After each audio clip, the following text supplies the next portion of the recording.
Hello friends, అందరు ఎలా ఉన్నారు? ఈరోజు ఆఫీస్ నుండి ఇంటికి రాగానే మా తమ్ముడు సడన్గా వచ్చి సర్ప్రైజ్ ఇచ్చాడు. అయితే వాడికి కొన్ని స్నాక్స్ పెట్టాను తినమనేసి. అండ్ బయటికి సరదాగా అలా వెళ్ళాము స్వీట్ షాప్కి. అక్కడ పాప అంతా చుట్టూ తిరిగి తిరిగి నాకు ఈ స్వీటే కావాలి మమ్మ అన్నట్టు ఒకటే గోల చేస్తుంటే మా తమ్ముడు కూడా అదే తీసుకున్నాడు. అదే రసమలై కావాలి అనేసి చేయబెట్టి చూపిస్తుంది.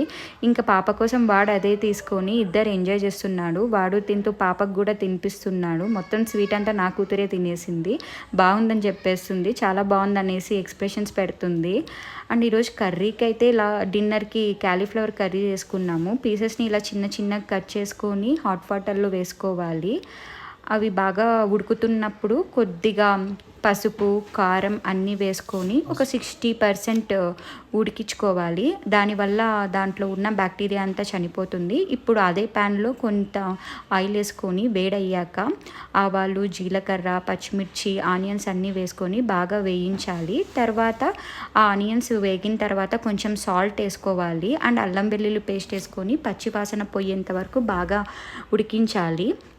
తర్వాత ఇందులోకి టమోటా వేసుకొని కొంచెం బాగా మెత్తగా అయ్యేంత వరకు లిడ్ పెట్టుకొని 5 minutes వరకు సాఫ్ట్ అయ్యేంత వరకు వేయించుకోవాలి. తర్వాత ధనియాల పొడి కారం పొడి జీలకర్ర పొడి అండ్ లాస్ట్లో టేస్ట్ మేకర్ కొంచెం గరం మసాలా మన టేస్ట్కి తగినట్టుగా వేసుకొని అన్ని స్పైసెస్ అలా వాటర్లో మిక్స్ చేసి కొంచెం పచ్చివాసన పోయేంత వరకు వేయించుకోవాలి. తర్వాత లాస్ట్లో మనం పక్కన పెట్టుకున్న క్యాలీఫ్లవర్ పీసెస్ని అందులో వేసుకొని ఒక 10 to 15 minutes దాకా స్టవ్ని సిమ్లో పెట్టుకొని వేయించుకోవాలి.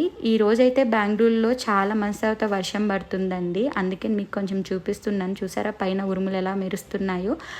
క్లైమేట్ కూడా చాలా కూల్ అయిపోయింది.